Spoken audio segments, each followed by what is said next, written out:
Welcome to Interesting Talks with Footprints Counselling Service. Like, share, do leave comments on Facebook and on YouTube. Subscribe and hit the notification button. Then when my videos come out, you'll see them as they come. Being alone is not the same as being lonely. Being alone is a state of being by oneself without others around. It can actually be a healthy phenomenon, as everyone needs a little time away from others to plan, to think, to rest. However, being lonely is a different matter entirely.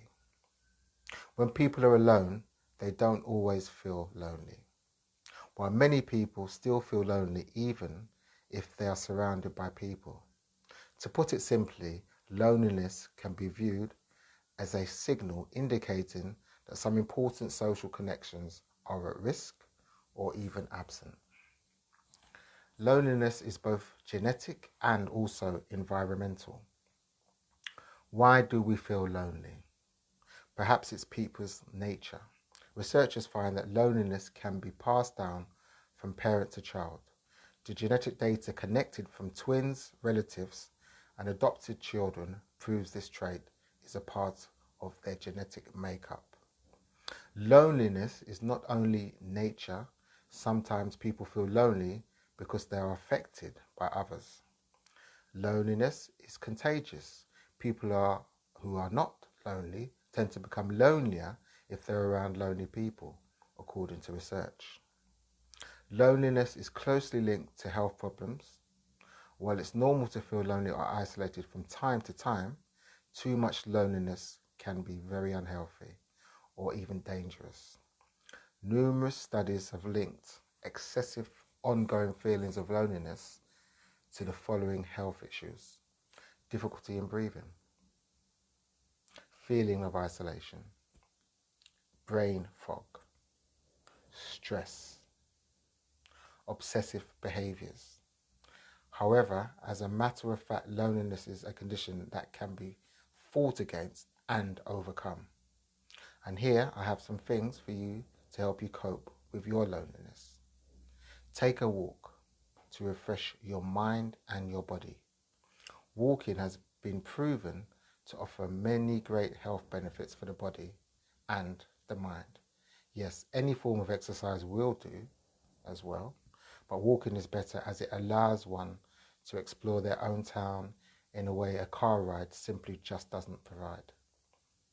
When you decide to walk, even when you are getting to a usual goal, try to take a different route than you usually do. Even better, try to pick a direction at random. Just the feeling of walking down the street, surrounded by traffic and other people, is going to make you feel involved in your own city. At the end, you may discover something new that you hadn't known before. Join a club and meet people who share your passions. Everyone has some passion, and sometimes sharing your passion with others does not only open you up to more friendship, it may even enhance your talents in surprising ways. Even the smallest town has some clubs. If you are interested in public service, why don't you join the Rotary Club or the Lions Club? If you like playing chess, join a chess club. Playing with others will definitely sharpen your logical skills. Or you can even explore things which are new to you, such as, say, poetry, maybe writing, wine tasting, dancing. These are only a few examples of many, many that are out there. And if there are no clubs that interest you, start one of your own. Odds are good that if you have an interest, someone else in the area is likely to share it. You can heat up a real conversation to invite deep friendships. Sometimes passionate conversations with people get people into you. We are especially prone to loneliness in the modern society. Social media like Facebook, WhatsApp, or Snapchat may allow more convenient communication, but all these ways of communication neglect the importance of face-to-face socialization. And at the end, despite how many friends you have online, they don't really have anyone to talk to when you need friends the most.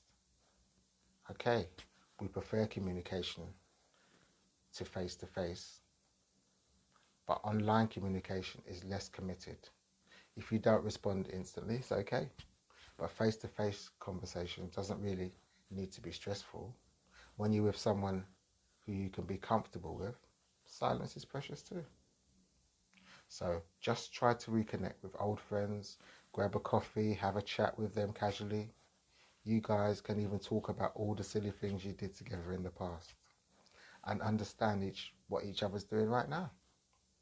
There's nothing wrong with that. It's all good. That's what life is about. We're not meant to be alone all the time.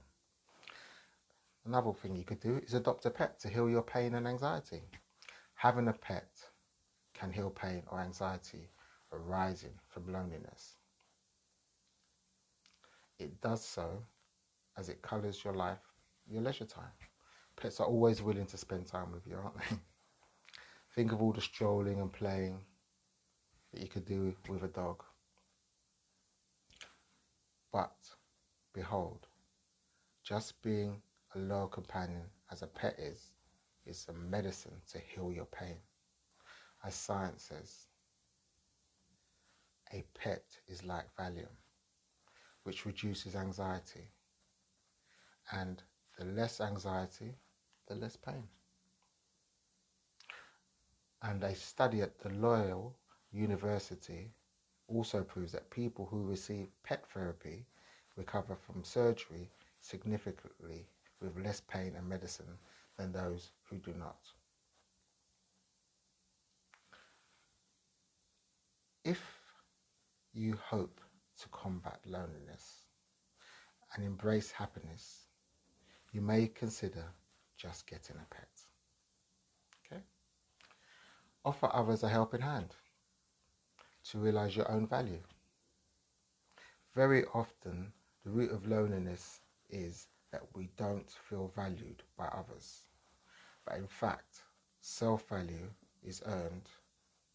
Audrey Hepburn once said this. As you grow older, you discover that you've got two hands. One for helping yourself and one for helping others. I think that's a lovely quote.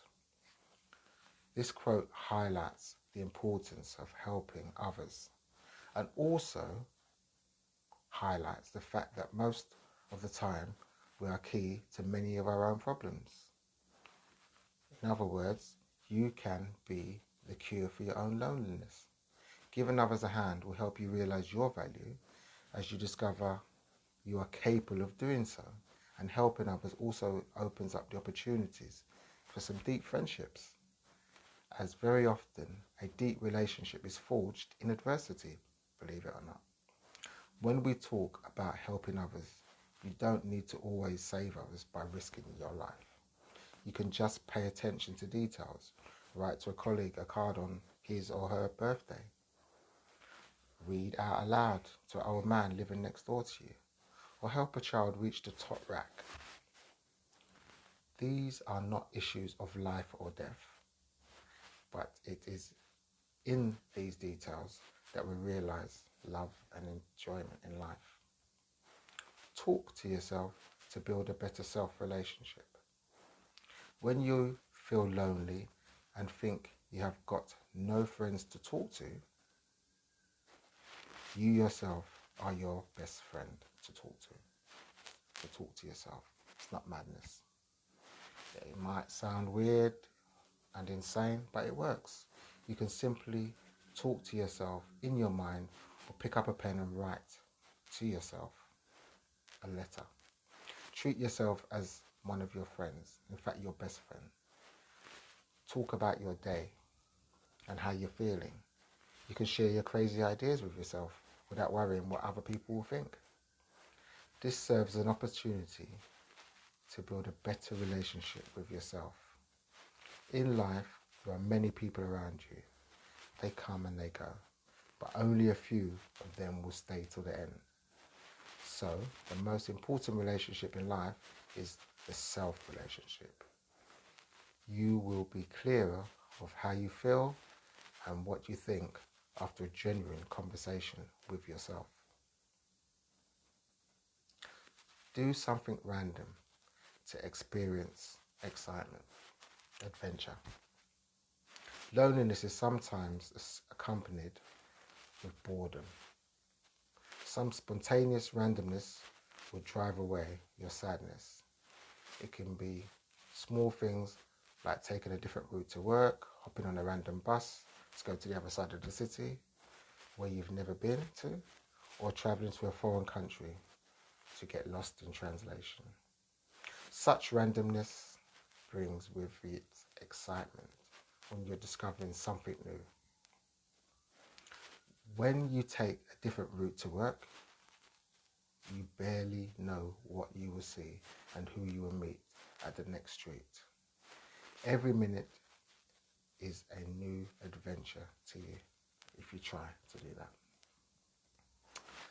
Last but not least, strike up a conversation with strangers to feel connected. What is the best thing about strangers? They don't know you and they don't judge you.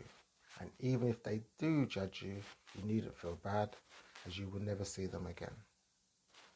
Now we're coming to the time of year, it's December, mid-December, and Christmas is around the corner. A lot of people might not have anything to do or anywhere to go, and it's extenuated by the fact that they know everybody else, or they think everybody else is having a wonderful time with their families, New Year's Eve, New Year's Day, and they might be by themselves. If you know anybody like that, reach out to them. If you've got room at your dinner table, call them in, or at least go and visit them. Or worst case scenario, give them a phone call. So if you know anybody that would value this video, that would find it useful, please share it with them. Leave comments on Facebook, on YouTube. Share this video for people that you come into contact with. Take care of yourself. Have a positive week. And until next time, take care of yourself. Bye for now.